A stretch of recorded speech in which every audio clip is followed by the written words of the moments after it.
Bonjour, bon mardi à tous, madame, messieurs. C'est la deuxième édition de la revue des grandes unes de la semaine, donc avec la presse que vous aurez à lire, qui est disponible en kiosque ce matin. La Nouvelle Expression parle de gestion du coronavirus au Cameroun avec des révélations de Malachi Malaouda, docteur Malachi Malaouda, qui est le ministre de la Santé publique. Le journal fait savoir qu'il répond donc aux accusations de détournement de fonds. Il fait en outre également le point sur les factures impayées, les produits de Monseigneur Samuel Cléda, la décentralisation de la gestion même de la pandémie, le futur désengorgement des hôpitaux, c'est à lire dans l'article en page 3, dans le journal en page 3 de cette nouvelle expression. En tout cas, le journal parle également de la France avec l'avocat de Camto, ministre désormais, Éric Dupond-Moretti, constitué donc pour défendre le président du mouvement pour la Renaissance du Cameroun pendant qu'il était incarcéré à Yaoundé, est le nouveau garde des Sceaux en France. C'est en page 2 et on parle aussi de la Ménois où un bébé a été dévoré par un porc. L'histoire tragique s'est donc déroulée dans le groupement Bafou où au sorti donc de son enclos, l'omnivore a broyé la tête du bébé de son propriétaire. C'est en page 4 du journal, on s'intéresse ici au scandale avec l'hôpital de Nilon vandalisé. Le journal fait savoir que la morgue et notamment le personnel ont été attaqués par des membres d'une famille scandant le trafic des organes. Malheureusement, c'était donc une erreur d'appréciation. C'est dans le dossier à lire de la page 8 à la page 9 de la Nouvelle Expression ce matin. Le Messager parle donc de Paul Tasson en mission kamikaze, parlant de la reconstruction des régions du nord-ouest et du sud-ouest. Le journal fait savoir qu'alors que les armes continuent donc de crépiter, le ministre délégué auprès du ministre de l'économie vient d'engager la reconstruction du nord-ouest et du sud-ouest, marquée par 3 ans de guerre. C'est dans le dossier à lire de la page 4 à la page 5 du journal. Le journal s'intéresse également aux négociations avec les séparatistes. Le gouvernement nie tout en bloc. C'est ce que le journal nous apprend également en page 3 ce matin. Autre information à lire dans la presse, vous faites un tour en kiosque, tout comme ce matin aussi on va retrouver le journal Le Jour qui parle donc de l'enquête sur les attentats de Yaoundé. Une explosion a été donc annoncée au lieu dit Rond-Point Damas, c'est dans la capitale politique, après d'autres quelques jours plus tôt, mais des interrogations fortes donc s'imposent. C'est à lire dans le journal en page 3. Le journal parle également de la crise anglophone. Le gouvernement parle des négociations. Aussi dans la presse ce matin, le quotidien Le Jour, l'essentiel Cameroun parle du personnel médical avec notamment l'ordonnance de Paul Biya, avec ici quelques faits importants parlant de ces décrets du chef de l'État qui proroge d'ailleurs la durée en tout cas du départ à retraite de ces personnalités, de ce personnel de santé. C'est à lire dans le dossier proposé par le journal. Le journal donc l'essentiel Cameroun de ce matin qui est disponible en kiosque, qui a également d'autres informations aussi.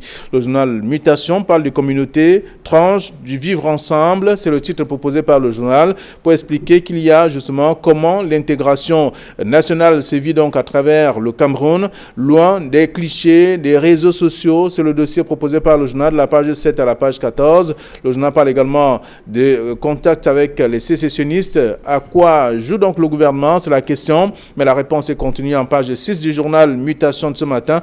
Le même journal parle également des gestions financières du Covid-19 au Cameroun. Malachi Malaouda fait donc les comptes, c'est à lire en page 15 du journal Mutation. L'autre journal, c'est Émergence qui s'intéresse au ministère de la Justice, le casse-tête des détournements, des primes des fonctionnaires de la justice, c'est le titre proposé par le journal. On s'intéresse également au Cameroun avec la bataille de la réduction même des importations. Autant d'informations que vous aurez à lire dans le numéro disponible en kiosque ce matin. Entreprises et publiques, le secteur privé invité dans le capital dès 2021. C'est la suite notamment des informations à lire dans le journal Émergence. Tribune d'Afrique de ce matin parle du nord-ouest et sud-ouest, enjeu d'une reconstruction en pleine guerre. C'est le journal qui propose, au-delà notamment de l'optimisme des pouvoirs publics, le climat dans ces deux régions reste dominé par des violences atroces, ce qui compromet d'ailleurs la mise en œuvre du plan présidentiel de reconstruction. À lire l'éditorial même de Faustin Dicam ce matin en page 3 du journal. Le journal parle également de la l'Assemblée nationale avec des députés qui se déchirent donc pour 4 milliards de francs CFA. Des informations continues dans le journal Tribune d'Afrique de ce matin. Repère s'intéresse également à l'actualité parlant de fonctionnaires de la santé avec le bonus présidentiel à lire dans le dossier proposé par le journal et d'autres informations également. Cameroun Tribune, par exemple, parle de négociations avec des sécessionnistes, la mise au point du gouvernement dans ce journal, dans le dossier également. Et on s'intéresse aussi à autre chose, parlant notamment des patients guéris du coronavirus, immunité ou pas. De toute façon, ça reste une question. Les explications sont continues dans le journal. Et le journal nous apprend que des recherches se poursuivent dans le cadre de ce volet pour savoir si lorsqu'on est contaminé ou guéri également de cette pathologie, on peut être recontaminé. C'est la question du journal également à lire dans le numéro de ce matin. Et puis le journal L'économie s'intéresse également au financement avec la méthode du gouvernement pour achever les projets structurants en cours. On apprend, c'est le sujet, l'un des sujets en tout cas qui était justement sur la table à l'ordre du jour au cours du conseil de cabinet spécial qui a eu lieu le 2 juillet dernier donc à Yaoundé et qui a réuni quelques membres du gouvernement concernés justement par ce volet pour dire qu'ils se sont exprimés et pour faire également des propositions importantes. Voilà ce que la presse reçue à notre rédaction à Douala nous propose ce matin. Vous aurez l'occasion de lire si vous faites un tour en kiosque. Donald Brice Kamga, bonjour et bienvenue. Bonjour Flavien, bonjour à Camille et bonjour à nos téléspectateurs que nous trouvons avec beaucoup de plaisir tous les mardis. Je voudrais dire bonjour aux populations d'Ayos dans le département d'Union et Foumou dans le centre. Voilà. Qu'est-ce qui s'est passé là-bas? Rien du tout. Ce sont des Camerounais qui y résident. Oui, il y a le Kanga à Ayos. Ah, si vous voulez, le sous-préfet qui avait administré une gifle à un enseignant de mathématiques a été affecté d'Ayos pour Ebebda dans la Ligue. Et on attend beaucoup d'elle à Ebebda. Voilà. On estime là-bas que c'est une femme de caractère, donc elle devra améliorer les conditions de vie des populations. Notamment la question des litiges fonciers qui ont pignon sur rue à Ebebda. Et les conflits conjugaux. Bonjour Camille Nélé. Bonjour Flavien Valo-Nongo, bonjour Donald Brice-Kamga, bonjour aux téléspectateurs d'Equinox Télévision. Je ne me sens pas très bien ce matin, mais vous savez, le devoir m'appelle. Il faut que je sois là tous les mardis pour coacher Donald Brice. Pour coacher Donald Brice. Oui, il n'apprécie pas cette façon. Je n'ai rien dit. Il l'avait dit, sans dire. De toute façon, on va parler de la gestion du coronavirus avec la nouvelle expression qui parle des révélations du docteur Malachi Manaouda, qui est le ministre de la Santé publique, lui qui s'expose, ou je veux dire, répond aux accusations de détournement et autres qui sont évoquées plusieurs fois, et également avec la décentralisation même de la gestion de la pandémie au niveau de plusieurs autres localités où le processus n'est pas encore acté. Oui, il y a eu des informations plus ou moins fondées sur la façon dont les fonds qui sont collectés sont gérés.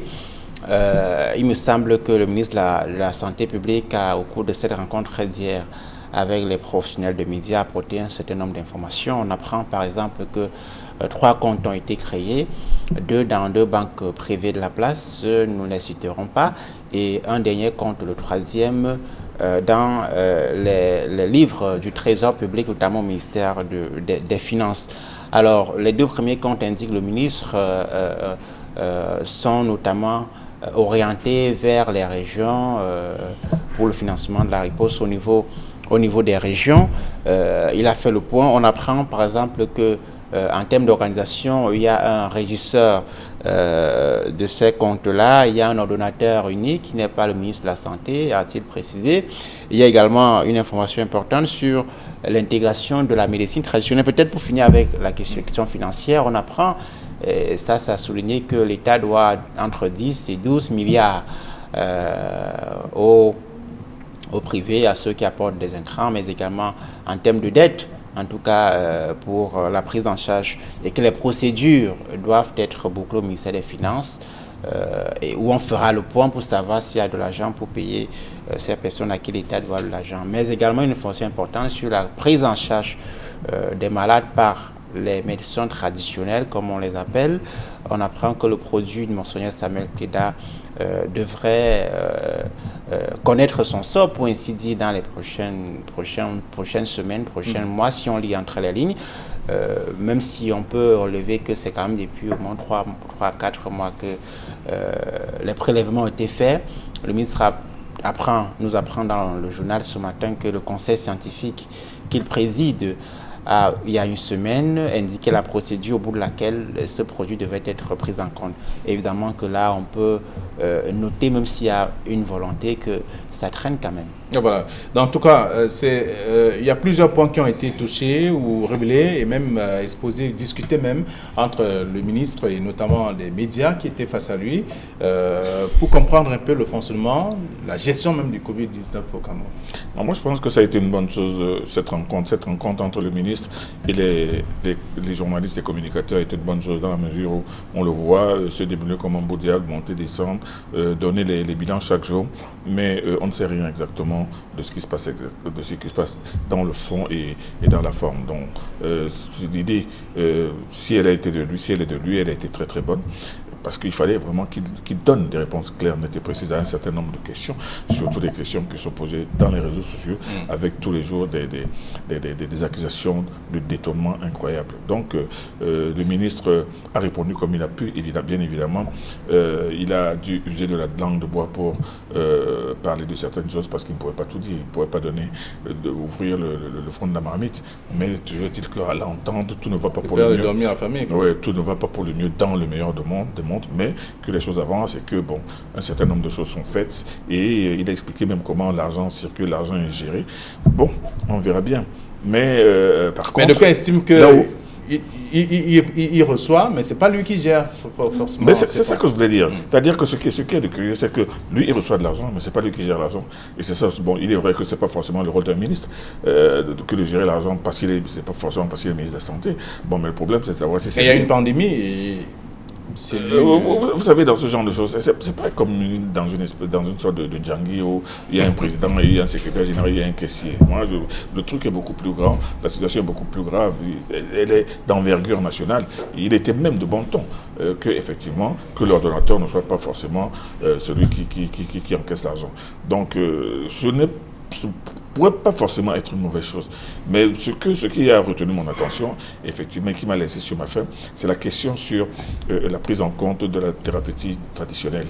C'est-à-dire que là, il a tout simplement fait une pirouette en disant que oui, c'est en train d'être étudié, le comité scientifique est toujours en train d'étudier d'ici quelques temps. Mais moi, je pense que, vu l'urgence et vu les résultats, parce qu'on a bien vu l'application de cette posologie sur un certain nombre de malades, on a pu noter le nombre de guéris, le nombre de personnes qui ont peut-être, dont la situation a changé d'une manière ou d'une autre, mais on sent qu'il y a une hésitation en réalité pour le gouvernement d'impliquer la tradithérapeutique dans le traitement de Covid. Ça c'est clair, parce que ce n'est pas en disant que non, on attend encore un peu. Mais moi je pense qu'il n'y a pas d'attente, ou c'est bon ou c'est pas bon. Et c'est pas, et Monseigneur Cléda n'est pas le seul tradithérapeute à avoir trouvé, c'est tous les jours qu'on voit, d'autres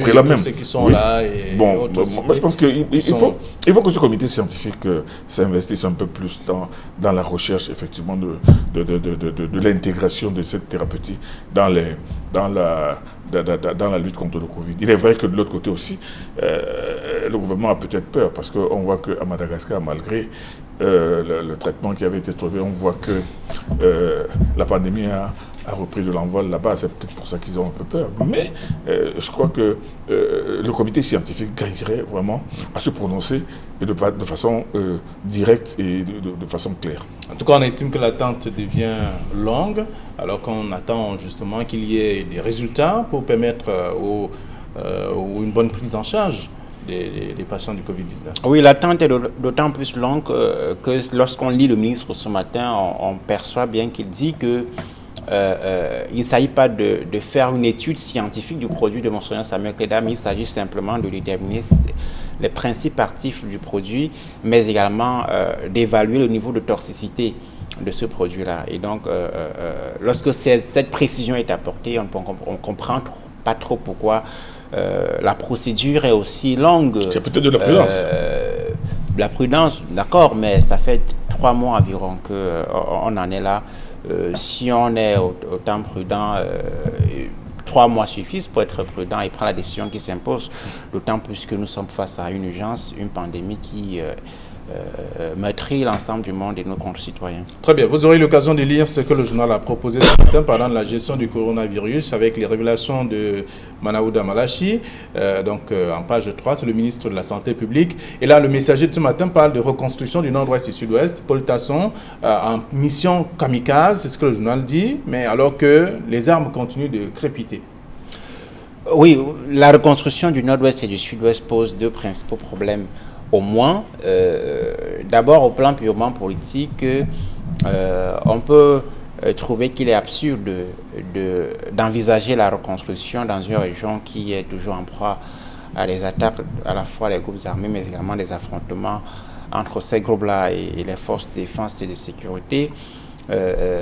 Donc, au plan simplement logique, cette décision du gouvernement, cette option-là, elle est curieuse. Mais également au plan économique, parce que vous savez que ce plan qu'a expliqué et que Seba a expliqué depuis plusieurs mois le gouvernement et son coordonnateur, le ministre Paul Tasson, qui est par un ministre délégué à l'économie, ce plan-là est aujourd'hui évalué à plus de 100 milliards de francs CFA. C'est de l'argent qu'il va falloir investir pour la reconstruction des ponts.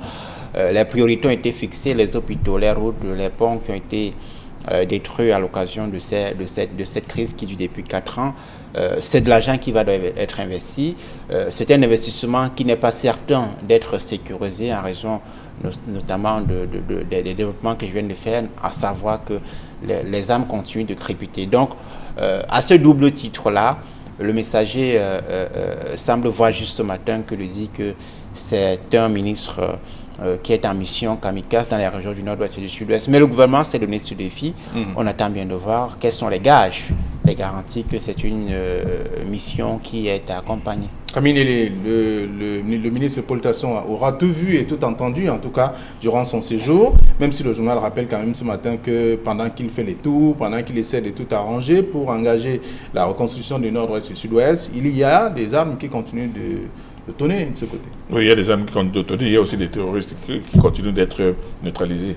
Non, moi je voudrais d'abord commencer par le titre du Messager. Paul Tasson en mission kamikaze. Qu'est-ce qu'un kamikaze? Un kamikaze, pendant la Deuxième Guerre mondiale, c'était ces pilotes japonais qui entraient dans un avion et qui n'avaient pour seul objectif que de mourir. C'est-à-dire que son objectif, c'était de piquer sur un navire ennemi et de s'écraser et de mourir, mais de tuer le maximum de personnes. Alors, Paul Tasson est-il un kamikaze qu'on a envoyé là-bas, c'est-à-dire que pour aller là-bas, pour aller cracher, volontairement en sachant qu'il va cracher? Non, je ne pense pas. Mais cependant, la décision de la reconstruction de la zone est certainement bonne. C'est certainement l'action qu'il fallait envisager, in fine, mais la mettre en place. Et encore, il faut dire que Paul Tasson n'en est encore qu'au niveau de la tournée. Hein. Il n'a pas encore commencé la reconstruction. La consultation il y a encore la consultation, il tâte encore le terrain. Donc moi, je pense que reconstruire pendant qu'on tue encore, et avec le risque qu'après avoir reconstruit, on redétruise encore pour reconstruire après. Moi, je pense qu'il faudrait revoir cette démarche-là et voir où il faut construire. Parce qu'il faut reconstruire d'abord parce qu'il y a aussi une question de priorité. Il y a aussi une question d'objectivité. Est-ce que si on reconstruit ici, peut-il y avoir des risques qu'on puisse redétruire par la suite? Donc, je dis seulement que cette approche est quand même assez sensible. Il faudrait savoir, il ne faudrait pas que les quelques 3 000 milliards que l'on a prévus pour ce plan de reconstruction puissent repartir en fumée, ou la moitié puisse repartir en fumée, alors qu'on sera toujours en train de reconstruire.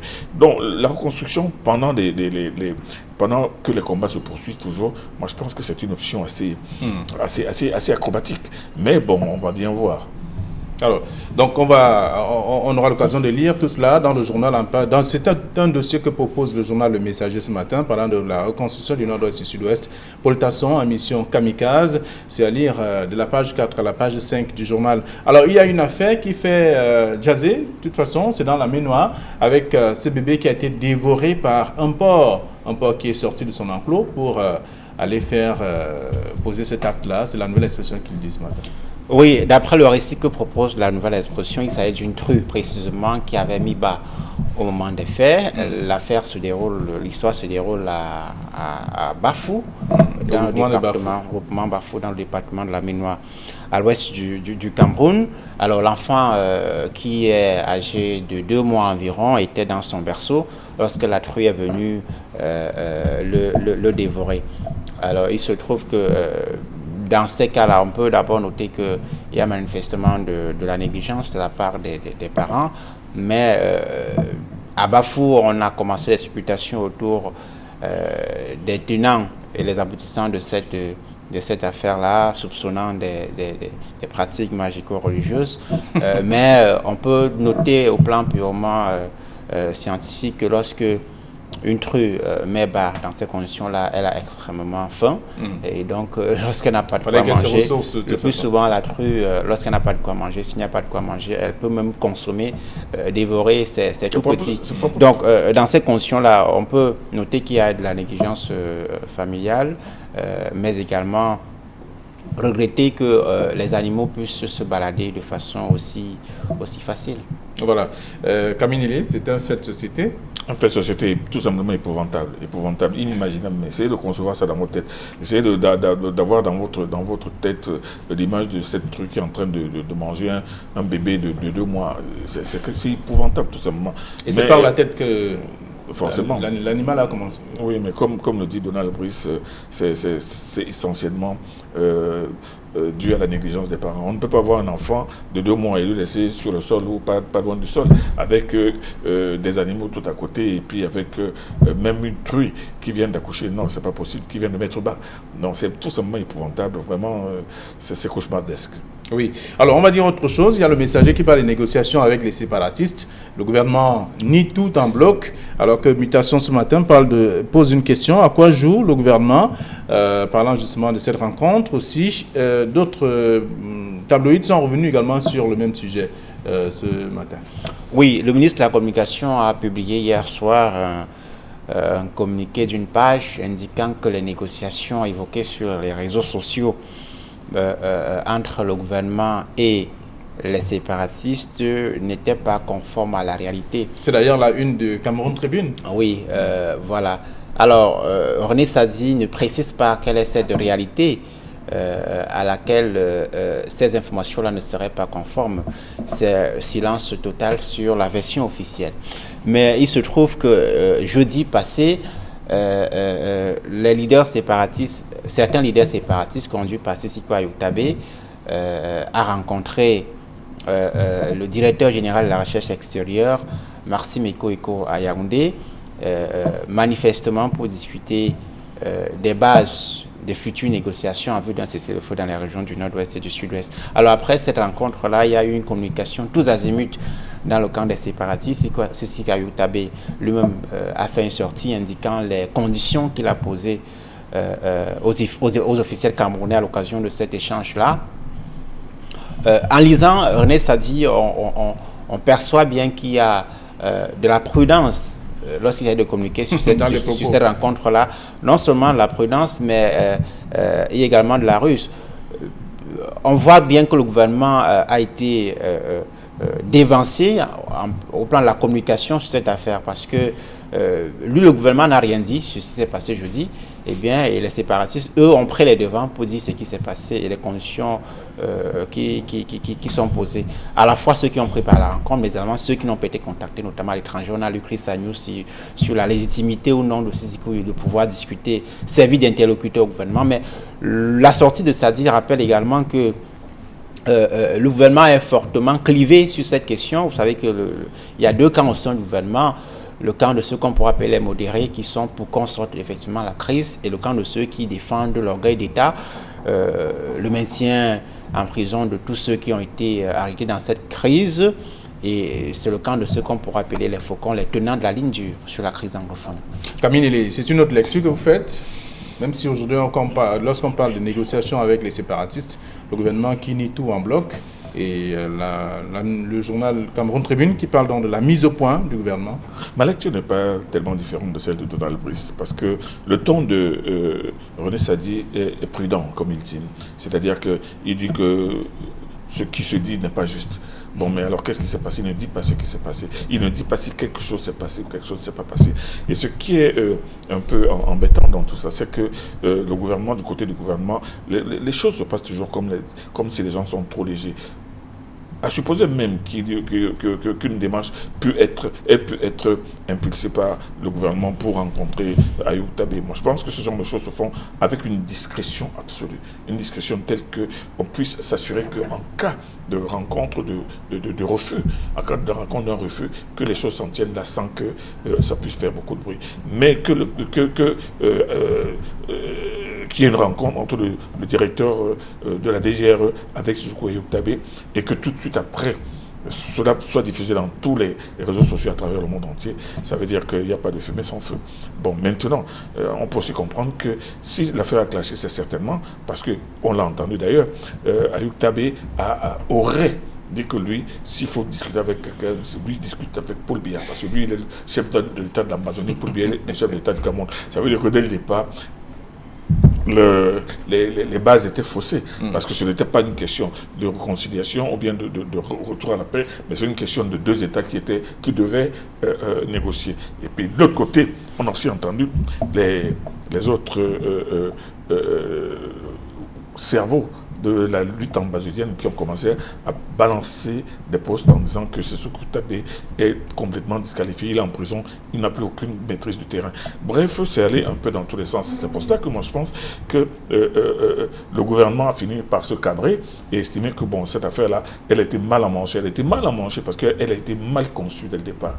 Mal conçue. Bon, pour discuter, pour négocier avec Sédhiou, il fallait savoir être sûr que Sédhiou allait négocier sur le fait du retour de la paix, pas sur la légitimité ou bien le problème de la coexistence de deux États. Donc, si tel n'avait pas été le cas, moi je pense que la négociation aurait achoppé la net.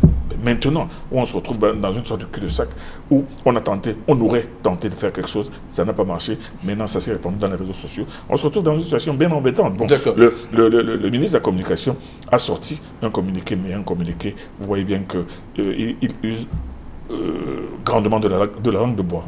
Et voilà, Donald, c'est pour sortir du sujet. Oui, cette controverse nous donne au moins une leçon, en tout cas donne une leçon au gouvernement.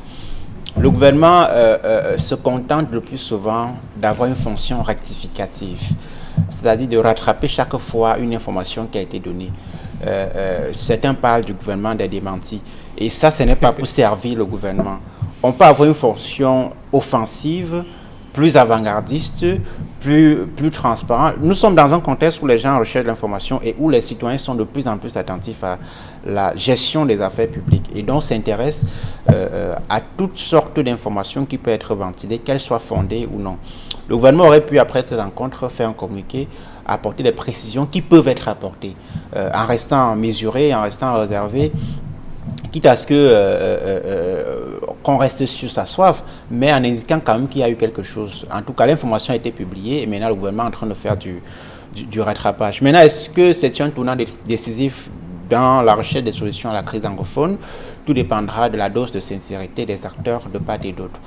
Ce qui est sûr, c'est que la persistance des tensions, le prolongement de la crise va fragmenter, comme on le voit déjà, les groupes séparatistes. Il y a plusieurs leaders qui opèrent sur le terrain. Il n'est pas certain que Sédhiou Ayoub Tabé, qui au départ avait de l'aura, garde la même envergure. Cela va complexifier davantage la situation, la marche vers la paix, si le gouvernement persiste dans sa position actuelle.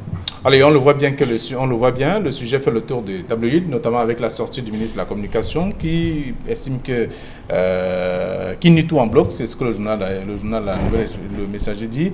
Mais il y a le quotidien Le Jour de ce matin qui parle d'enquête sur les attentats de Yaoundé. Voyez-vous, on estime que c'est désormais récurrent dans cette partie du pays. Moi, je pense que le Jour qui parle d'enquête sur les attentats, en mettant attentats entre guillemets, aurait dû vraiment aller beaucoup plus loin. Attentats, essayer de savoir effectivement d'où viennent les attentats. est-ce que ces attentats ont été revendiqués? Est-ce que ces attentats peuvent avoir été perpétrés effectivement par des séparatistes? Et maintenant, décrire dans le menu, dans le détail, le modus operandi de ces attentats, parce qu'on s'est contenté de nous montrer les photos, de nous montrer les gens brûlés, de nous montrer la petite marmite cocotte et les safous et les prunes qui étaient à côté. Mais moi, je pense qu'on n'est pas allé jusqu'au bout pour expliquer effectivement comment ces attentats ont pu se faire et quelle pourrait être la piste à suivre. Parce que je persiste à dire que les guillemets d'attentats que met en une le jour ce matin sont très très pertinents. Il faudrait aller jusqu'au bout et savoir. Parce qu'en fait, vous savez, nous sommes en situation de guerre dans ce pays. Et je vous assure que si vraiment on veut faire un attentat à Yaoundé, ce n'est pas très très compliqué. Ce pourrait pas être très très compliqué. Hein. Moi j'ai dit au moment où on nous a annoncé... Il y a négligence, il y a... Au moment où on nous a annoncé ces premiers attentats, moi je mettais les deux premiers qui avaient justifié les contrôles et tout le reste. On a bien donc même vu que malgré les fouilles qui avaient été immédiatement mises en pratique, ça n'a pas empêché que les deux attentats suivent par la suite. Mais je pense qu'aujourd'hui, les services de renseignement doivent davantage se mettre en branle pour éviter effectivement de vrais attentats. Parce qu'un vrai attentat, c'est un attentat, une bombe qui va exploser dans un marché. C'est une sorte de désamour entre les forces de sécurité et la population? Non, je ne pense pas qu'il y ait un désamour entre les forces de sécurité et la population dans les villes de Douala, Yaoundé ou de Bafoussam. Non, je ne pense pas. Je pense qu'il faut d'abord rechercher le fondement et surtout la plausibilité de ces attentats et savoir qui a pu faire ça et comment est-ce que ça a été possible. Ce n'est pas tout de constater les attentats, ce n'est pas tout de boucler le quartier, ce n'est pas tout de continuer à fouiller les gens. L'essentiel aujourd'hui, c'est d'abord commencer comment est-ce que ça a pu se faire, quel a été le modus operandi, quels sont les ingrédients qui ont été utilisés. Parce qu'il est aussi important de savoir les ingrédients qui ont été utilisés. Parce qu'une bombe artisanale, elle est faite d'une certaine manière avec un certain nombre de matériaux. Et maintenant, d'essayer d'identifier, de comprendre et de chercher des indices sur le terrain. Bon, maintenant, quand on ne s'en tient qu'à constater les attentats et à commencer à faire des fouilles et à gesticuler dans tous les sens. Moi, je pense que le travail qui doit être fait, c'est un travail technique, en silence, dans l'ombre. Et un technique beaucoup plus en profondeur que le grand cinéma, des fouilles et des perquisitions. D'accord. Donald Brice, c'est pour sortir de l'émission de cette fois. Oui, alors je note que les quartiers dans lesquels il y a eu des attaques sont des quartiers fortement peuplés. Pour ceux qui connaissent Yaoundé, Tinga, Mélène, Emana, Damas sont des zones qui sont fortement peuplées et que ces attaques-là ont eu lieu à ces endroits-là sans qu'il y ait un bilan humain important, même s'il y a eu des blessés à qui nous adressons nos condoléances, nos voeux de réconfort. Il n'y a pas eu de mort d'homme. Deuxième chose, il n'y a pas eu de communication officielle. Alors que là, on est à 4 attaques pour mettre entre guillemets, comme dit le quotidien le jour ce matin. Il n'y a pas eu de communication officielle, alors qu'il s'agit quand même de faits d'une gravité avérée.